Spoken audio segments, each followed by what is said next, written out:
All right, we are live. I'm just waiting for the audience to stream in. I see around 30 attendees as of now. I'm just going to wait for a minute for everyone to come in. To those of you who are already in the room, who are already here, if you can just post the city you're dialing in from, that would be great. It would give us a feel of where you're coming in from. So in the chat, you can just mention the city that you're dialing in from today. I hope you are able to hear me. This is also a voice test. So if you're able to, okay, great. I see the responses coming in. So Ronit is dialing in from Navi Mumbai. Umar is from Mumbai. Shrusti is from Mumbai. Okay, great. So I see the audience responding to this. So welcome everyone. Thank you for joining in and thank you for being on time. And we are still going to wait for a minute or so for everyone to come in. In the meanwhile, do let us know which city in India or anywhere in the world that you're dialing in from. Do let us know which city you're dialing in from. And that would give us a great idea on where the audience is coming from today. So, okay. Hi, Krishi. I see Krishi is from Mumbai. Okay. I see a lot of people from Mumbai. All right. Vinay is dialing in from Jalandhar, up north in India in the state of Punjab. All right.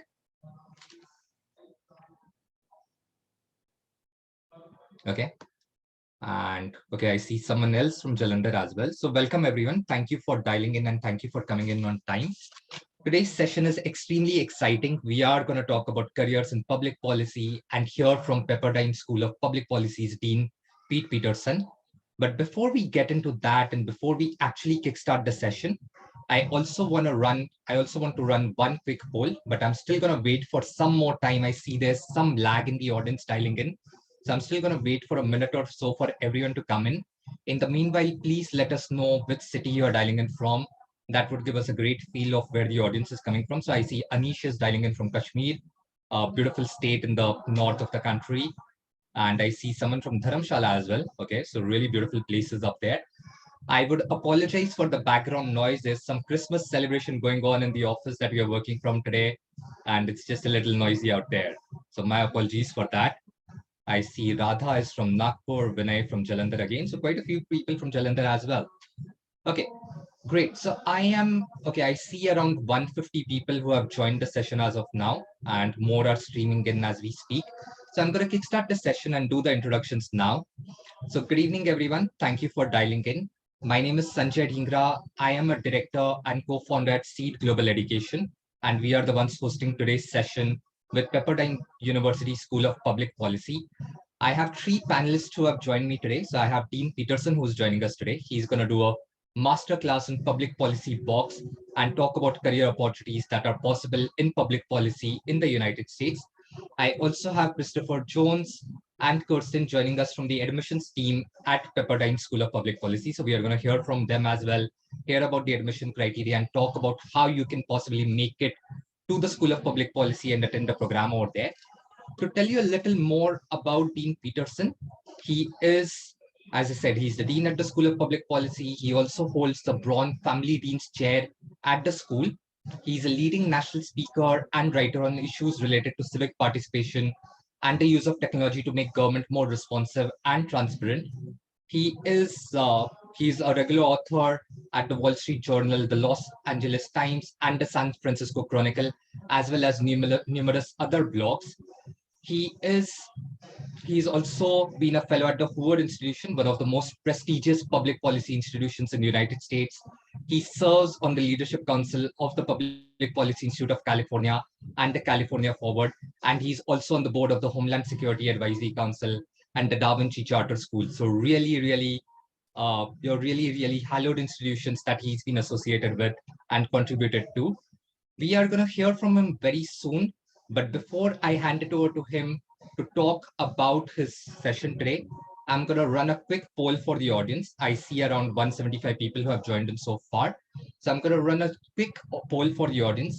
If you can let us know your primary motivation for wanting to pursue a program in public policy.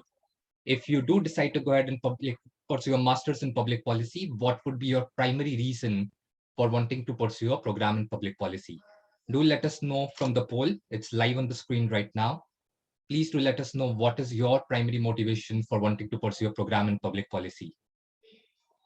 I'm going to keep this poll live for around 20-30 seconds. So if you can respond to it, that would be great. I see around 50 of the 195 people in the audience have already responded. So do let us know your primary motivation for wanting to pursue a program in public policy. All right, very interesting. I see some very interesting trends over here in the data. I'm going to share the insights as well once I end the poll. So do let us know your primary motivation. And I see some really interesting data points coming in over here. And something really surprising for me as well. I hadn't expected the data to be so different from what I had initially thought.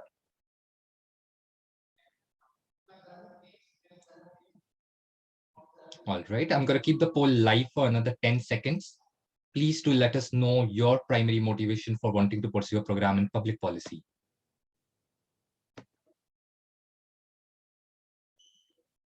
All right, I still see people responding. I think there's some lag in the data, the network out here.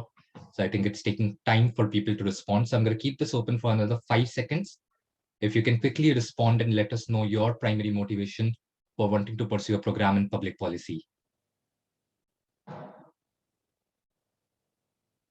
All right. So I see around 30% of the audience have responded already. So I'm going to end this poll now and quickly share the results for 1 second. So majority of people are looking to pursue a program in public policy for actually to learn more about public policy. So that's the highest 27% that you see at the bottom half of the screen. Then there are people who are looking to do it for enhanced employment opportunities, increase in salary, become a policy leader. So these are the most popular ones. Increase in salary is a criteria only for 17% of the audience. The others are mainly looking for the learning opportunity, the enhanced employment opportunities, and to become a policy leader. So something very interesting over there. And thank you for letting us know of your thoughts. With that, I'm going to hand it over to Dean Peterson to talk about his presentation on public policy box and careers in public policy in the United States. We have around 250 people in the audience right now, and we are really looking forward to hear his talk today. Over to you, Dean Peterson. Thanks so much. Really appreciate this opportunity to speak with you all about our unique graduate policy program. Again, my name is Pete Peterson, and I'm the dean here, and I'm coming to you live from the Dean's Conference Room on our campus in Malibu, California, a suburb of Los Angeles.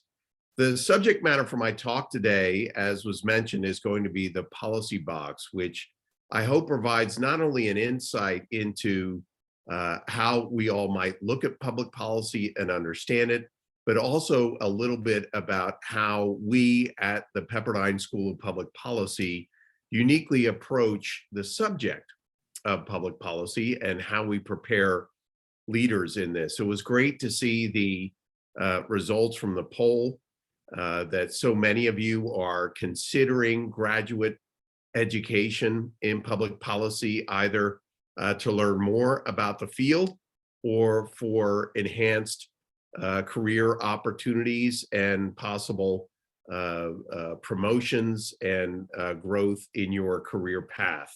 Those certainly are reasons why people come to us from around the world. I'm going to begin now by sharing my screen, and I will do that to get into my slide presentation. I know there will be an opportunity to ask questions of my presentation. There'll be a brief opportunity at the end of my presentation, and then I know at the end of our time together, there will be another opportunity. So feel free to enter in those questions either into the chat feature or the Q&A feature that you see at the bottom of your screen. So the agenda for this presentation is to give you a little bit of background, both on me and the policy school, and talk about the origins of the policy box, where it came from, then get into the specifics, discussion around the policy box and how that can be a new way to look at and understand, no matter where you are in the world, challenges in public policy.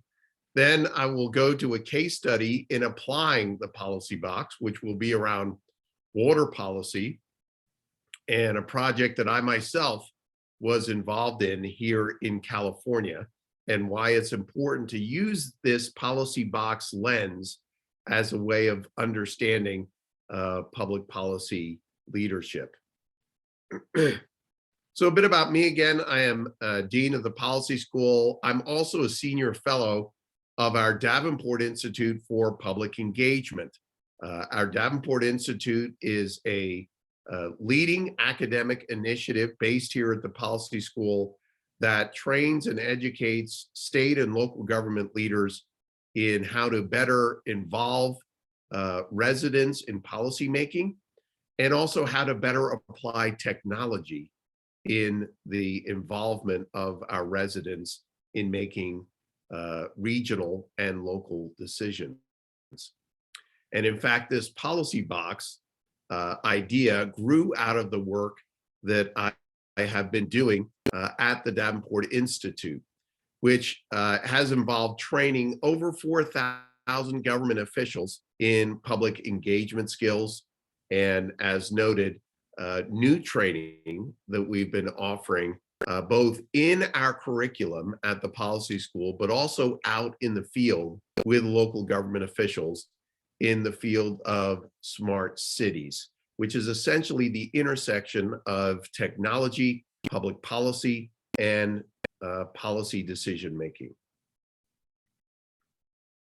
Relevant to this discussion and the work that I do at the Policy School, I serve on a number of advisory councils. Some of those were mentioned earlier. One, California Forward, which is a statewide nonprofit that focuses on economic policy as well as political reform. So issues ranging from housing policy and water to homelessness, and finding new ways to better involve Californians in policy decision-making.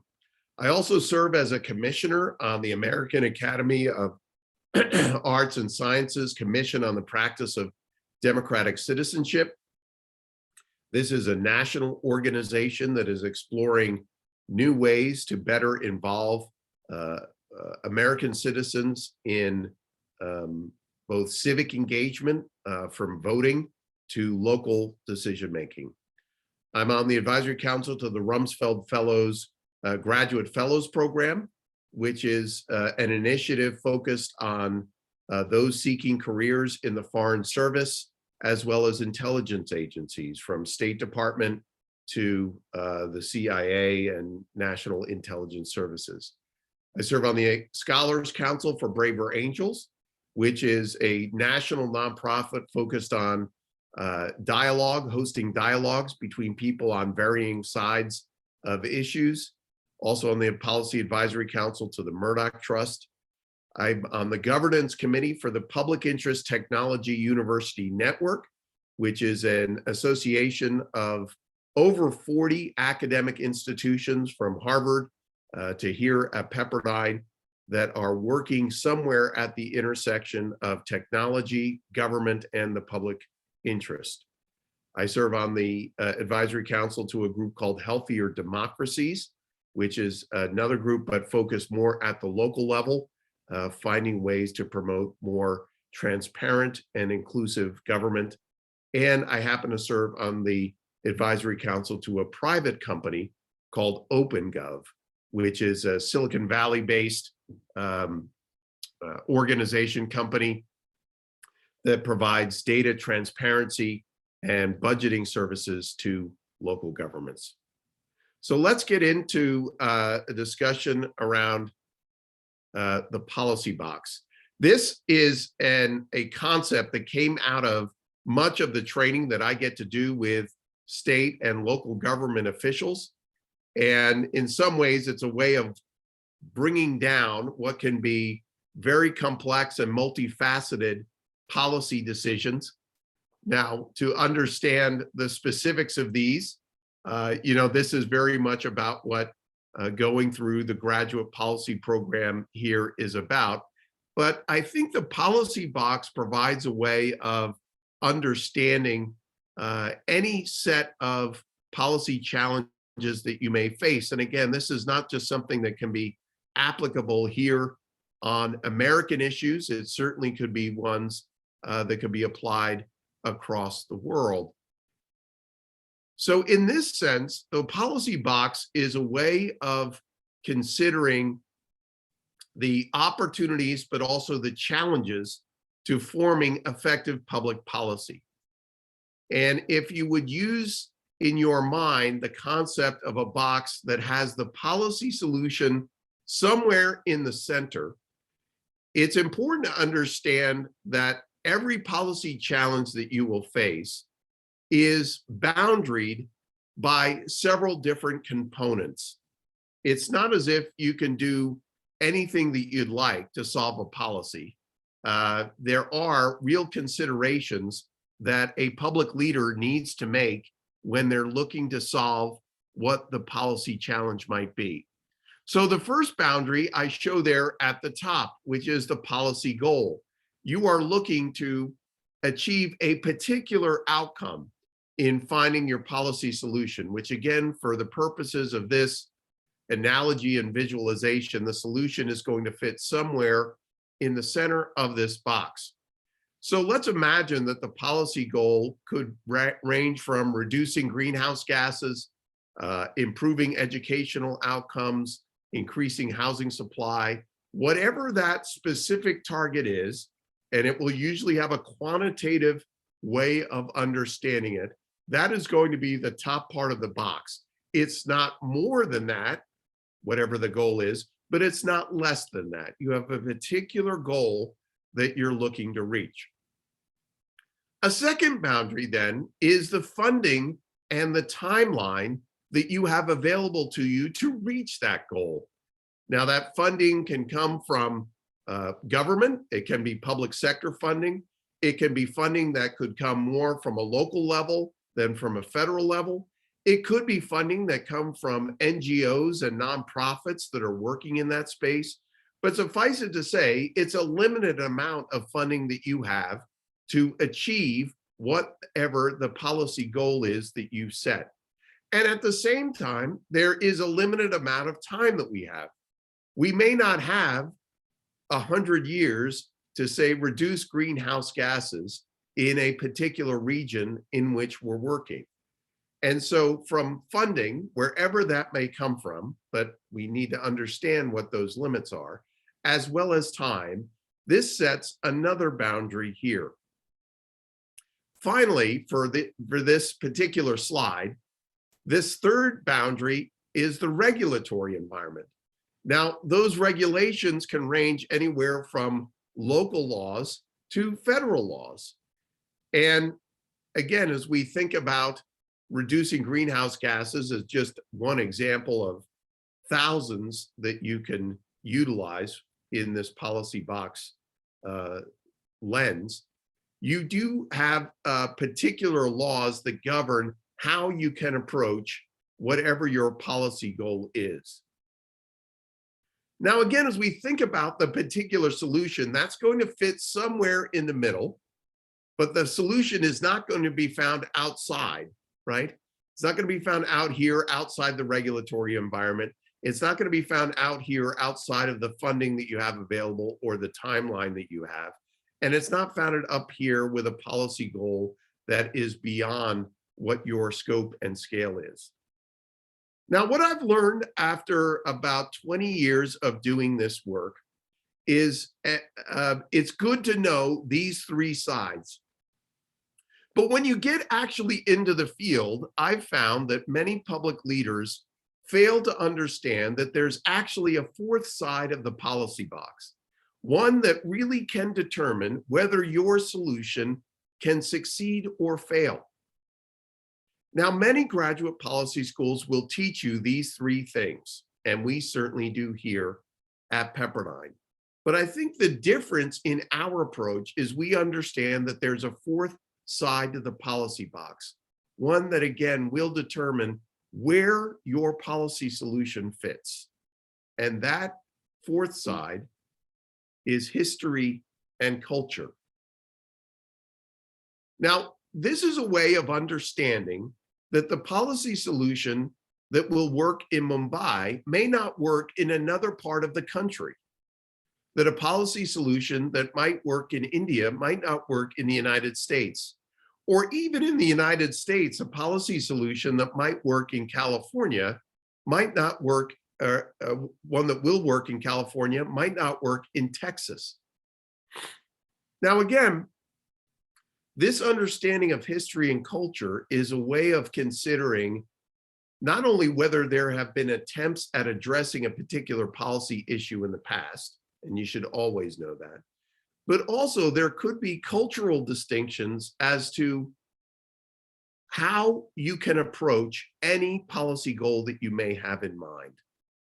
Now, intuitively, we all know, and you all know, that even looking in the context of India, there will be particular areas where you might have more freedom at addressing, say, increasing housing supply than you will have in others. That there might be particular reasons culturally, in religious considerations, and in history, where some regions might have more trust in government and other regions might have less. And this really is a way of considering the fourth part of the policy box. And to understand all four sides is really what makes the Pepperdine School of Public Policy so unique.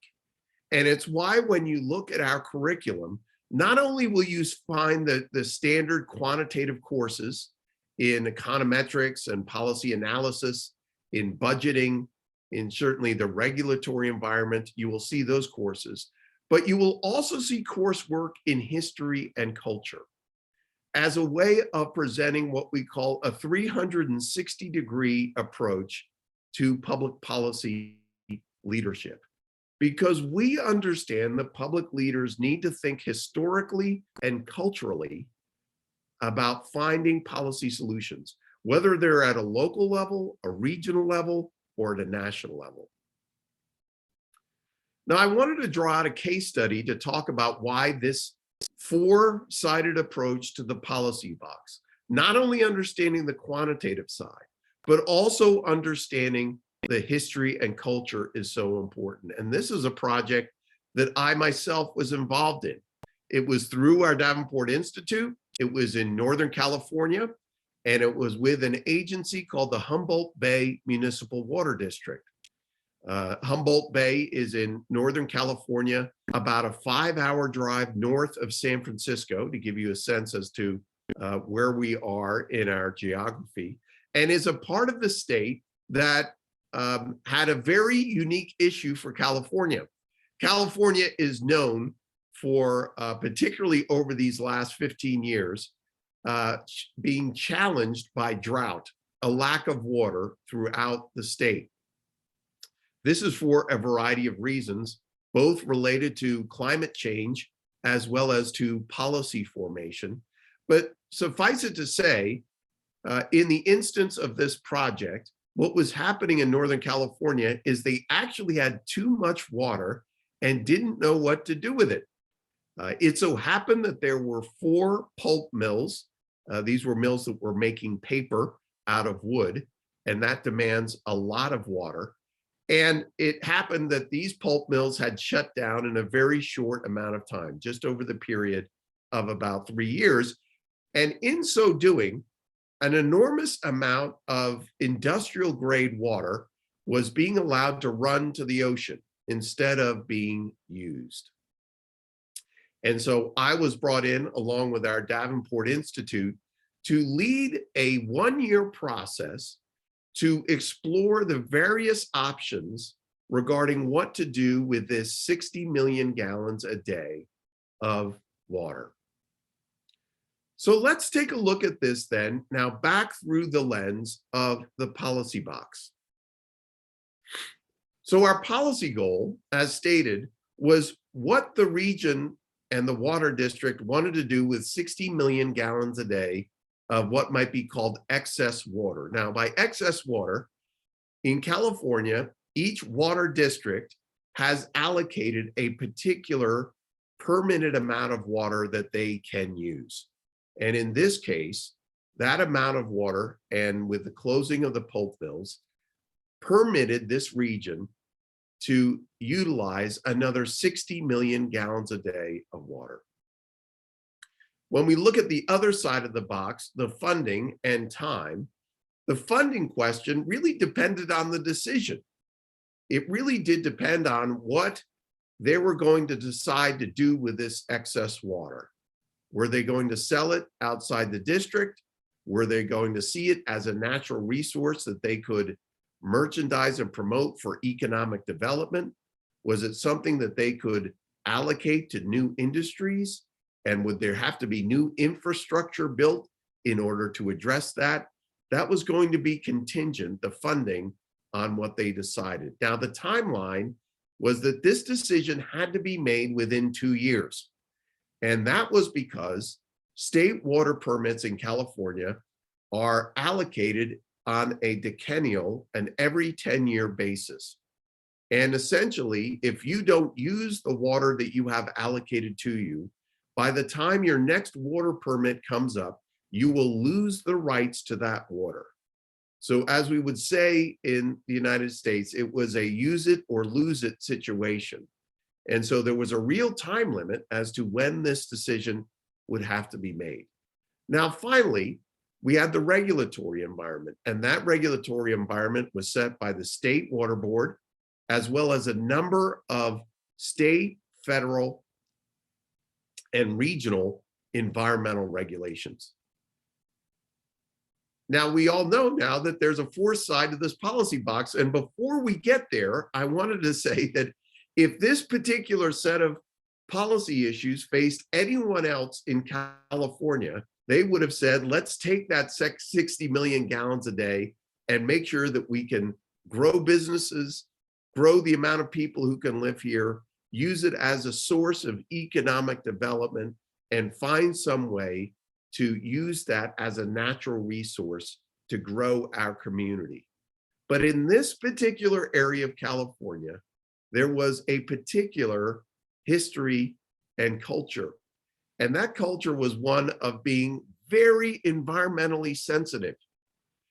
Now, in understanding that, many of the residents didn't actually want to utilize that excess water, the 60 million gallons a day, to grow businesses, to allocate more for the growth of, to merchandise the water outside of the district. They wanted to just let the water run into the Pacific Ocean. And initially, what that did was reduce the size of the policy box to a very small set of options. Now, again, in our metaphor here, in our analogy, we see the policy box as having the policy solution inside of it. But when you have a history and culture that is very environmentally sensitive in this particular region, it really does reduce, so if you will, scale back the number of possible policy solutions. They didn't want to do a lot of the things that might be available in other regions of the state, and certainly other regions of the country. So what we were brought in to do was to host, over the course of a year, a series of public engagement processes that had residents not only understand the trade-offs inherent in public policy, in this case, what they would be losing if they would let all the water run to the ocean, but also to understand that there were environmentally sensitive and conscious solutions to merchandising the water outside the district. They didn't have to sell it to Southern California, but there could be neighboring communities that would allow some sort of balance between economic development and being environmentally sensitive. And so after the course of a year, we managed to expand the size of the box, if you will, through a great public process. There was a series of information workshops, a series of advisory groups that we convened that came to a final and balanced solution that allowed for selling some of the water outside of the district, which allowed also the creation of new business and economic development while letting some of the water run directly to the ocean. Now, this is made possible through good public engagement. And good public engagement and utilizing the four sides of the policy box is something that is difficult to do. And again, I have trained over 4,000 people in how to do this work. And it's very much part of the work that we do here uniquely. It's one thing to be an expert on public policy. It's another thing to be an expert on policy in a particular region. And again, that requires thinking historically about public policy, to take your knowledge and expertise and actually apply it to the region in which you're working. And so first off, that requires humility, which is a very difficult thing to quantify, but it's important in becoming an effective public leader, one that is able to step into a often very polarized policymaking environment and find solutions that will be sustained in the communities in which you're working. And so that takes, again, this ability to think historically about public policy while also requiring a cultural understanding and research. So with that, I'll stop by sharing my screen, step back here to also say that, again, that's why at the School of Public Policy, we provide this balanced curriculum, one that as you look at the various courses that we offer, we'll have many of the courses that you'll see in a number of very good policy programs in budgeting, in econometrics, in statistics, in policy analysis. Those are all important, and you need to have those to be an effective public policy maker. But at the same time, it's important to be a leader.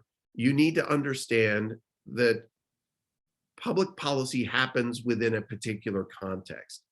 And that is why we teach courses in history and what we might call applied history, how we think through the past, wherever the region is that we're working, to understand how we got to this place and what that might portend, or what that might mean for policy making into the future, and also how we think culturally and philosophically about the decisions that we have to make. And in that is introduced the concept of ethics. That very much is also a part of our curriculum as well. We all know examples, whether it's in India or certainly here in the United States, where we have seen unethical leaders, whether it's at the local level or at the national level, make decisions in someone's own best interest as opposed to the public interest. What is the common good for this community? And that requires a forthright discussion of trade-offs. It requires a forthright discussion of possible sacrifices that people will have to make in order to achieve that common good. And overall, it requires this ethical understanding of public policy, because there really are incentives in many of the public policy decisions that we have to make that will cause us and take us away from focusing on the common good, on the public interest. And we here at Pepperdine School of Public Policy take the common good very seriously. And certainly finding ways, whether it's through better public process, the public engagement work that I mentioned that we do here, or through technology, which is becoming an increasing part of our curriculum here, both inside the Masters of Public Policy degree, but also outside in the work we do with public officials, to better understand the public's view on particular policy issues, but also what might be possible in finding a solution. And with that, I see I have about 10 minutes left. I certainly do welcome any questions that you might have, or am happy to pass back the balance of my time to Christopher C.J. Jones for the next segment in this presentation. Thank you. So Dean Peterson, thank you for that amazing talk and very insightful. We do have a couple of questions that had come in, and CJ has answered a few of those. But there's one open one from Krishi, who's asking if there are any restrictions on where one can practice this career. For example, if someone pursues a course in Masters in Public Policy in the United States, would the person find any opportunities in the rest of the world or within India as well? Have you seen a trend of your students moving out of the United States and pursuing careers elsewhere? Yes, very much. One of the unique aspects of the School of Public Policy is uh, over the course of the 25 years that we've been a graduate school, we tend to see between 15 and 20% of our students are international students, those that come to us from around the world. And that is from South Asia and certainly throughout Asia, all the way through the Middle East and throughout Europe. And in that, a number of our graduates return to their home country to practice public policy. Now, to your question, the very good question about limits, I think what's also unique about our approach to the public policy degree and careers is we see this as what I would call a cross-sector degree, in the sense that we see the application of our degree program not only being for those that want to go to work in government and the public sector, but also for those that want to go into the nonprofit or NGO sector, as well as the policy-related private sector. There are a growing number of opportunities for our MPP graduates, and this again is around the world, to work in the policy-related private sector as well. And so these can be in fields of government relations, corporate communications, government technology firms. These are certainly fields that our MPP will qualify students for. Awesome. That sounds great. So we would have more questions coming your way, but at this point, let me invite Christopher to take us through the presentation on the admissions criteria for the program, talk a little bit about the career statistics as well, and we'll take more questions from the audience post that. I see some more questions which have come in, but I think CJ's presentation is going to cover a lot of those points. So let us look at the presentation and then we'll take up more questions. Great. Thank you, Sanjay, and thank you, Dean Peterson, for that excellent talk. Just a little bit of an example of some of the discussions and debate that would be happening in the classroom here at School of Public Policy. So excited to talk to you kind of about the fundamentals of the admissions process and what that means for fall of 2022 admissions considerations. We do invite students to submit applications annually, and we admit a new class every fall here at SPP. In Malibu. And so just a bit of an overview of the school. Founded in 1997, we're so excited that we'll be celebrating our 25th anniversary next year. So we've got a lot of great events and speakers and all that lined up for the coming year. So again, very excited about our anniversary and really the uniqueness of our policy program here in Malibu. Founded as a response to some of the prevalent technocratic policy programs that were in existence at the time, a classic liberal arts approach to policy graduate studies. And so that's what, as Dean Peterson was saying earlier, makes our curriculum quite unique in the public policy space. That there's always there's the focus, yes, on the quantitative, that's so important for our graduates to have those skills, but also on the qualitative, that the applied history philosophy that Dean Peterson was referencing. And again, proud of our standing here in the West and certainly here in California as far as public policy graduate programs go as well. And so, as he mentioned, our core curriculum and our electives, what make up the degree, certainly combine theoretical and practical approaches to policy studies. Our James Q. Wilson core curriculum, that classic liberal arts approach that we've talked about. So you're taking both quantitative classes that review macroeconomics, statistics, research methods, but roots and great books, looking at that history, philosophy, and just the debate of great ideas that have gone on in this country and around the world by classic philosophers and students like you. And so we're really excited about what the curriculum does for our graduates. And capstone, at the end of the program, being able to put to use the skills, the knowledge that you've acquired over the 2 years, and practice that with the development of a major public policy challenge design and implementation plan that really gives you some practical experience on what it's like to be a policy practitioner post-graduation. There we go. And so to that end, our curriculums to careers, our specializations really allow each of you as a student in our program to personalize your public policy studies within our broad specialization category. So whether you're interested in American politics and policy, or looking at policy from a national level and a national perspective, and you can see some different classes and topics that would be discussed there. Applied economic policy. This is a great specialization in particular for students that do want to pursue a PhD postgraduate work after the School of Public Policy. As a professional school, the MPP is a terminal degree, so you certainly can become a policy practitioner once you graduate. But if you are interested in academia, teaching, research, you may look specifically at our applied economic policy track, and that does certainly prepare our students for postgraduate PhD work, if that's what you're interested in. And again, about 10% of our students decide to take that route after graduation. International relations and national security, our third specialization. Certainly, if you're interested in foreign service, working abroad, whether again in your home region or really anywhere, that may be of interest to you. Some classes that we talk about, as you see there, relations with other nation states, national security issues, war strategy, democracy, politics, public diplomacy. Some great career options available to students that are interested in going into that work as well. Our fourth specialization is the state local policy. So if you are interested in working at the community level, whether that's here in the United States or back in India or really anywhere, you want to work closely with your constituents or with your community, maybe the state and local policy track is of interest to you. And certainly our newest specialization is our dispute resolution specialization that's offered in conjunction with our Strauss Institute there at the School of Law.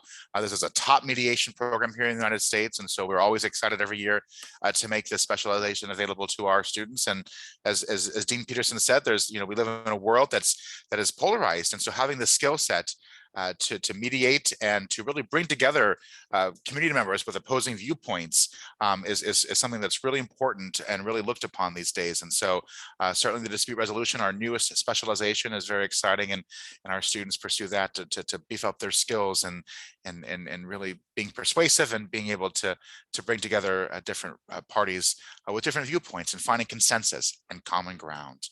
So important nowadays. Our internship, our professional development requirements, these ensure strong, consistent career training from your time in the program, and certainly to bring this to bear, the fruit to bear once you graduate. So the internship, getting valuable experience, practical experience, and taking a policy idea and putting it into action. And professional development that's required every semester. Certainly building your professional network, expanding your branding skills, and watching you grow as your resume becomes finer, and your efforts to secure an internship during the first year of the program, and certainly at the end of the second year of the program as you're looking to work professionally post-graduation. And so these are important aspects of our curriculum that certainly help keep you relevant and ready to hit the ground running once you graduate. And so again, just an overview of our program, balancing empirical policy analysis with applied history, philosophy, constitutional law, and communication to give you a well-rounded education and certainly allow you to bring that leadership, as Dean Peterson mentioned, to your professional spaces once you graduate. The Davenport Institute, other impact or education impact initiatives, bringing the public back into public policy making, so important to our curriculum, really reminding us that the public has a role in public policy. Also inside the classroom, outside the classroom, understanding of the viewpoint diversity and that there should be a conversation and everyone is respectful of their viewpoint and exploring those ideas in the classroom. That's very important to us at SPP, and giving you the space to explore those with your classmates and your professors in each class. And as Dean Peterson also mentioned, certainly having that moral and ethical component to the curriculum so that our leaders are moral and ethical and they are doing the right thing each and every day as they help to solve the challenges that we face nowadays.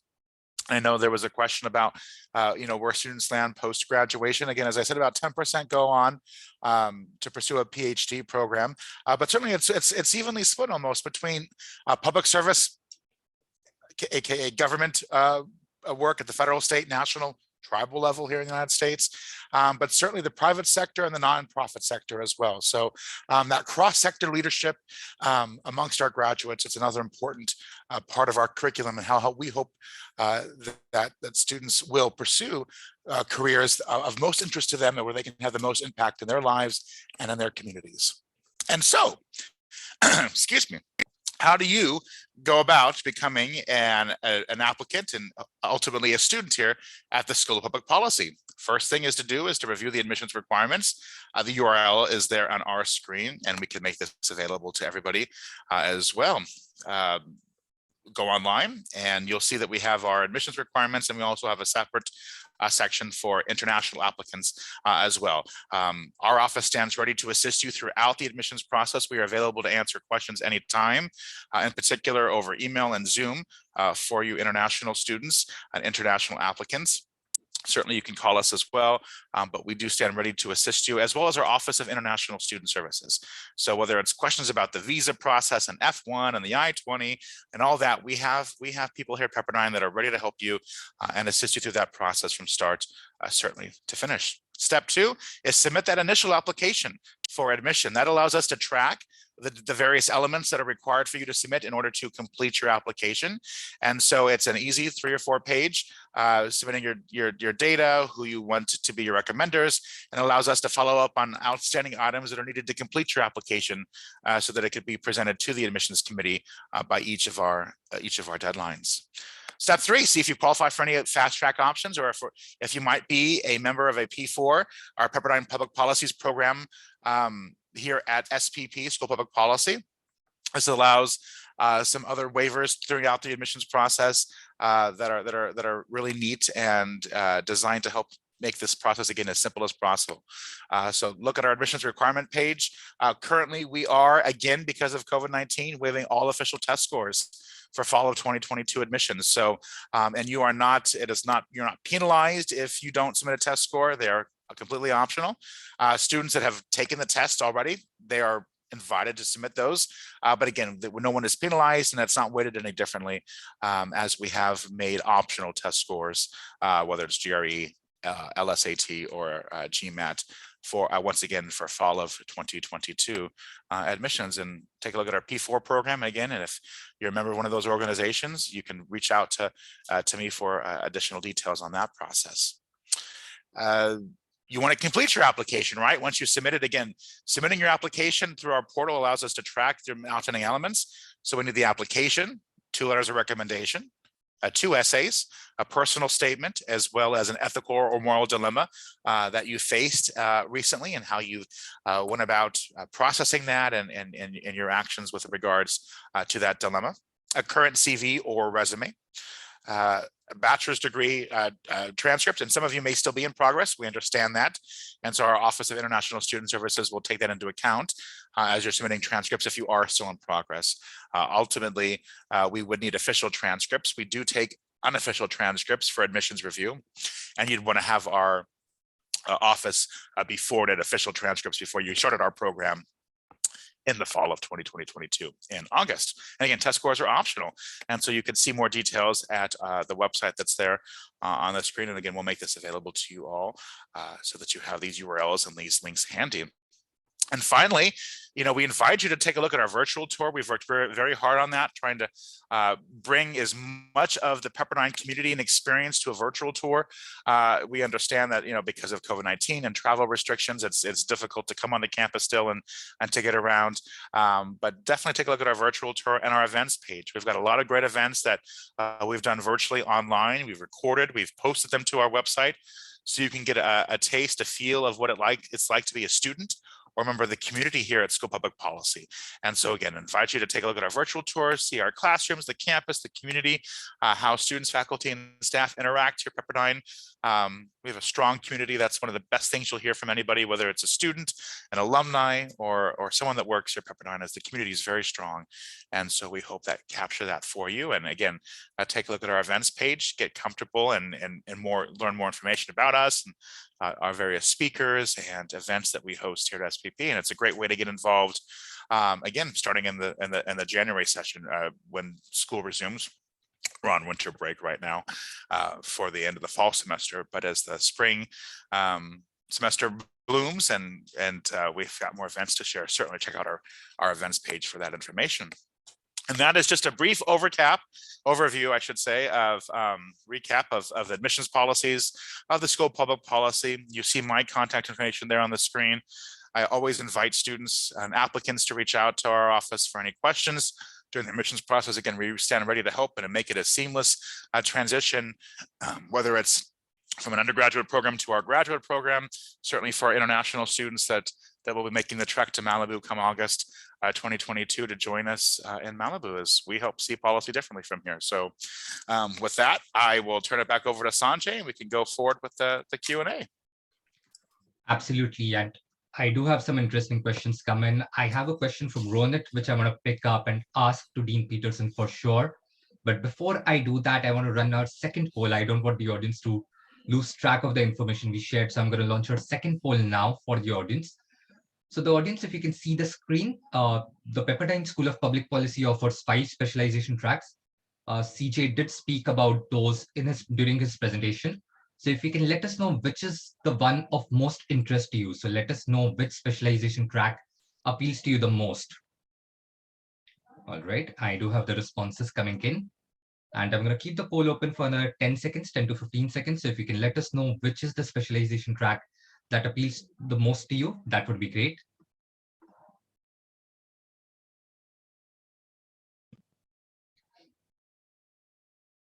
All right.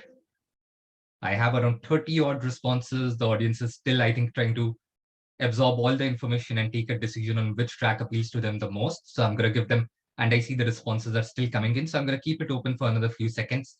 Please do let us know which is the specialization track that is of most interest to you. All right, I'm going to end the poll in another 3 seconds. So if you haven't yet responded, please do respond. And all right. So I'm going to quickly share the results. So a majority of audience, more than 50% are interested in international relations and national security. I think it's also a function that a majority of our audience today is from India, and they would want to look at opportunities across the globe and in international relations across the globe as well. So possibly because of that. And then followed by applied economic policy, some in American politics, dispute resolution, and state and local policy as well. So thank you for those responses. Thank you for sharing your interest areas. Dean Peterson, there's a very interesting question that has come up from a candidate called Ronit Shah. He's asking about the historical aspect of public policy. His question is, how likely are governments to focus on historical consideration when the economic aspect is more quantifiable? As a student of anthropology, he studied how anthropological methods are often dismissed because they take time and effort to implement. So it's about anthropological approaches versus economic approaches. Well, I'll just say, and thank you for that question, Ronit, that a background in anthropology, sociology, the social sciences is such a great preparation for the degree program here. We need more anthropologists in public policy. We need more sociologists in public policy. Because as we continue to see over and over again, there is a difference between a public policy solution and its implementation, right? We could take a look, say, just back at that example I cited with the Humboldt Water District. We could look at the policy box and the 3 sides of the box and say, most people would say the solution needs to be selling all the water outside the district.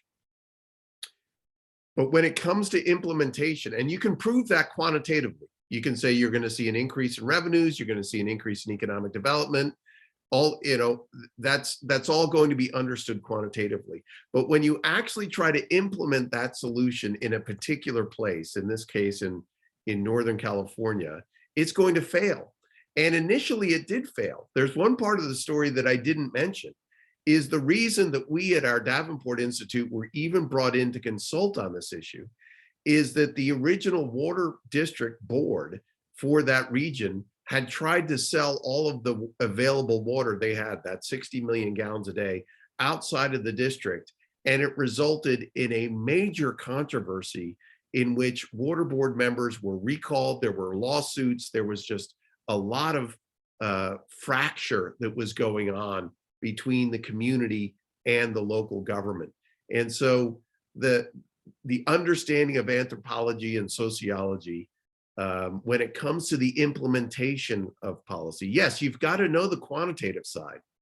We're not a master's in anthropology. We're not a master's degree in sociology, but you need to have that kind of awareness of the human dimension of public policy in the particular places in which you're serving or working, wherever that may be in the world. That really is an essential part of effective public leadership. All right, great. Thank you for that response, and thank you for sharing those insights. I wanted to check one question on behalf of the audience over here. A lot of our audience who are looking at public policy courses come from sociology, philosophy, arts, economics, other backgrounds as well. How challenging it is for people coming from a non-quant background to cope up with the quantitative courses during the program? It's a great question. And I would say that one of the things that we see every single year is that students that come in from really good liberal arts backgrounds often wonder how they're going to do on the quantitative side. And what we see is because we offer all of our classes in small class sizes, we don't have a class here that's larger than 30 students. And the vast majority of even our quantitative courses are offered in classrooms of 15 to 20 students. And we often find that the student that doesn't think that they're that good at the quantitative coursework, they find out that if they're able to learn it in a small classroom environment with direct contact with their faculty member, we find students that think, I'm not going to be good at econometrics, all of a sudden realize that they actually have a real gift for it if they learn it in the right environment where they can get real direct access with faculty to be able to ask questions along the way. And the small class size component to our program actually makes learning the quantitative coursework a lot easier. Yeah, and on a practical note, I'll just add that during the fall and the spring, depending upon what quant class we're running, we also have free study labs that are available to our students that you can just refresh your skills, have discussions, review work. They're free, and we encourage our students to attend those. And students don't just attend those sessions that are quote unquote in need of assistance or having any challenges. You know, a lot of our students go there just for the good discussions and to share best practices each semester. So we certainly will support you academically during those courses as well. And we also have a writing lab that we offer students every semester. So in addition to those quant classes, economics, statistics, research methods, we also have a writing lab that we make available to students as well each semester. Awesome. Sounds great. So one question over here, and a lot of our audience are early career candidates. Some of them are still in their pre-final or final year of undergraduate education. And in India, public policy as a career domain is not large. It's very narrow. It's very difficult to get into public services directly out of your education. So for those audience, what can they do now between, say, when they're pursuing their undergraduate education or they're just graduates, what can they do now before joining the Pepperdine MPP program to prepare themselves for a career in public policy in the United States? Any action steps that they can do now to make themselves ready for a career in public policy? Well, CJ, maybe I'll jump in first. I think looking at our blog site at the School of Public Policy, and we'll make sure that we send along a link to the blog. One of the things that we've done there is ask and answer a number of questions that we get from prospective students. I know that we have a blog piece on the newest one we just added is what is the typical salary or possible salary for students graduating with their MPP degree. A second one is how do you select a graduate policy program? In the United States, there are over 200 graduate policy programs. And while they offer the degree that has the same name on it, as I hope we made clear in this presentation, we're unique in this balanced approach, this liberal arts approach. But understanding what is the right degree program for you, now is a perfect time to be asking those questions. And then there's a third piece I know, and there can be other ones that might be of interest, that is looking at issues of what can you do career-wise with a master's in public policy degree. And so getting a sense of the career tracks. I take your point, Sanjay, that in India, to work in government service or the public sector may have limited possibilities. But again, we see the degree program that we offer as a real cross-sector degree. And so working in nonprofits and NGOs, now's a great time to understand what does that world look like for a student, as well as the private sector. And whether it's major consulting firms or smaller government technology companies, certainly the Fortune 500 companies all have government relations departments in various countries around the world. And so this is very much an applicable degree for the private sector as well. Christopher, you have any other thoughts? No, that was great. I just, certainly just getting involved with your community, volunteering, I think just understanding some of the challenges that they face and, really finding what your passion is so that once you learn those skills, you can go back to whether it's your home communities or you're going abroad, staying in the United States and getting to really focus in on that and work towards that goal. And, certainly part of our curriculum, whether it's professional development, the internship, that all kind of helps you achieve that in steps. And so, yeah. All right, great. So to the audience, I'll vouch for this. All major multinationals, they all have government relations department. They all need to liaise with the government, make a case for them. There was a recent case of Facebook having to come in front of the Indian government and defend their policies and approaches to content moderation. And there are people who do that. And most of these people who are doing it are public policy graduates who understand public implication, policy implications, do relationship management, lobbying, liaising with the government. So there are ample of opportunities in the corporate sector as well. I do have a question coming in from Abhigyan in India. He's asking if Pepperdine School of Public Policy has any exchange partnerships with any Indian institution. I can't think of any major Indian institution in public policy, but any such partnerships as of now? We don't, but CJ, maybe you could just talk a little bit about the bringing in of credits. We certainly do work with institutions where maybe a student has started at a graduate program or taken a couple classes. We will consider those as applying in many cases to the MPP degree. That is absolutely correct. If any of you have started a master's program and you have taken some courses, we do have the flexibility to transfer in some units to our electives.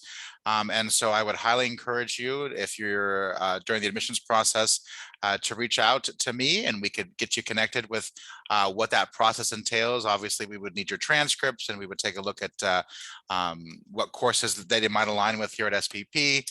And then generally just ask for some additional information, for example, the syllabus or course description of the course that or courses that you may have taken outside of the institution, which allows you the opportunity to look at transfer credit. And again, that may show in your program and save you some additional money and time as well. So certainly those options are available to all of you. And I would just encourage you to reach out to me during that admissions process for more information on how we could get that process started for you. Awesome. That sounds great.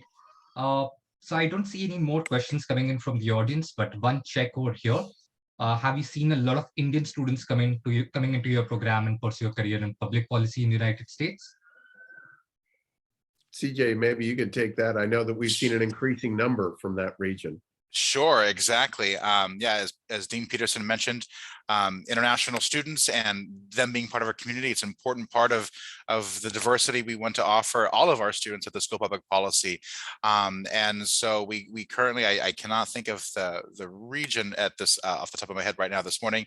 But yes, we've had students that have come from South Asia, and we have a student in our program from India. So we have students that come from all over the globe, from China, from Europe, Eastern Europe, from Africa. Even our neighbors to the north and south. And so we have one student in our program that's from Australia. So from far, far away. And so we encourage that. And again, our office stands ready to assist you throughout that process. We know, hopefully as the pandemic continues to wane and travel restrictions are lifted, it'll make it that much easier. But even during the pandemic, we've managed to secure international students in our program. And again, between our office and our Office of International Student Services, we'll work very closely with you, especially if it involves a request that you need to submit an additional letter when you're visiting an embassy or consulate for your visa interview, securing your I-20 and all of that. All of those requirements that also go in that are obviously for international students. So we stand ready to help and assist and welcome students from across the globe into our program. And there's also a strong international student community here at Pepperdine and the Dresser campus as well. And so whether it's involving yourself in our student organizations or the greater university resources and organizations that exist for our students. For international students, there's a lot of connections between the graduate programs as well that you'll make on campus that allows you that opportunity just again to explore that international community and the other programs and other schools that Pepperdine offers. And so we see a lot of that happening, and we see a lot of international students, whether it's working at the university in some capacity. They're certainly able to do that as an international student. You would just, in our student employment office walks you through all of that if you were interested in working at the university. But we have international students that work at the university as well, and they get to know the different communities down on main campus, and a lot of different resources that are available, just times to commune, meet each other, eat, relax, talk. And so we try to make it as a welcoming experience as possible. And we're always looking for new ideas as well. CJ, I would just add as well that Pepperdine geographically is, depending on traffic, between 45 minutes and an hour north of Los Angeles International Airport. Los Angeles in this region is one of the most diverse regions in the world. And certainly there are a number of Indian communities within this particular region where we're at in the suburbs of Los Angeles. But one of the things I think attracts so many of our international students is, one, that we are a nonstop flight away from many parts of South Asia. But at the same time, we are a very diverse region. And so a number of our students who come to us from India and throughout South Asia find a number of very similar communities here in the Pepperdine area. Sounds great. And it's a super lively city. We saw the picture of the campus in CJ's presentation. It's a beautiful place. And I'm sure a lot of Indian students would love to be there. CJ, a quick check over here. I know the next round deadline is 15th of January, 2022.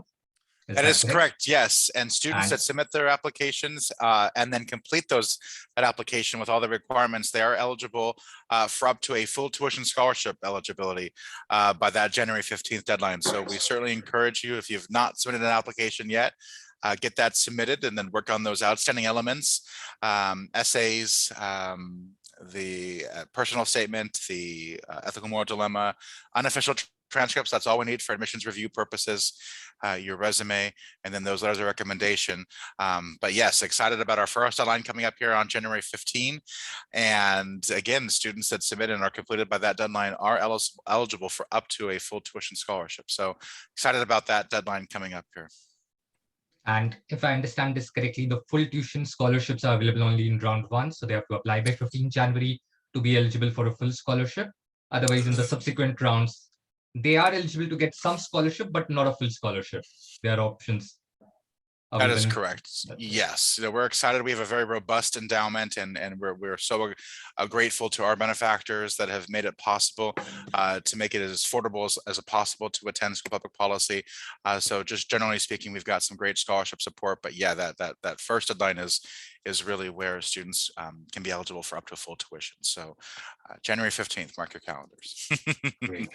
Absolutely. And as CJ mentioned in his presentation, there's waiver available for GMAT, GRE, LSAT for the fall 2022 intake. So if you're looking to apply, you can submit your application without a test score, do it by 15th of January, and still be eligible to get a eligible for consideration for a full scholarship. So aim for the 15 Jan deadline. It always makes sense to apply early. On that note, I want to wrap up the session. We are slightly over time, but I want to thank Dean Peterson and CJ for taking out the time to do this session. It's really early in the morning in California, so they started at 5:30 a.m. In fact, they were online at 5:15 a.m. Their time. So thank you for taking out the time to do this. I know Dean Peterson is in the Dean's office at the university campus, so he managed to come into office that early for all of us. So thank you for doing it. I'm sure our audience is extremely grateful, and I'm sure you have opened up the domain of public policy for a lot of them. A lot of them may not have thought about public policy as a career path since it's not very big in India, but this has really given them, got their thoughts flowing and given them a chance to understand potential for public policy outside of the country. So thank you again for doing this session. Thank you for taking out the time. It's been a pleasure hosting you, and both of you and Kirsten, you do have a great day ahead. And to the audience in India, take care, keep safe, have a good night, and think about the program. 15 Jan is the deadline. Just a quick reminder over there, and all the best. Thank you. Thank you, Sanjay. Thanks everybody for Sanjay. attending. Thanks all. Thank you.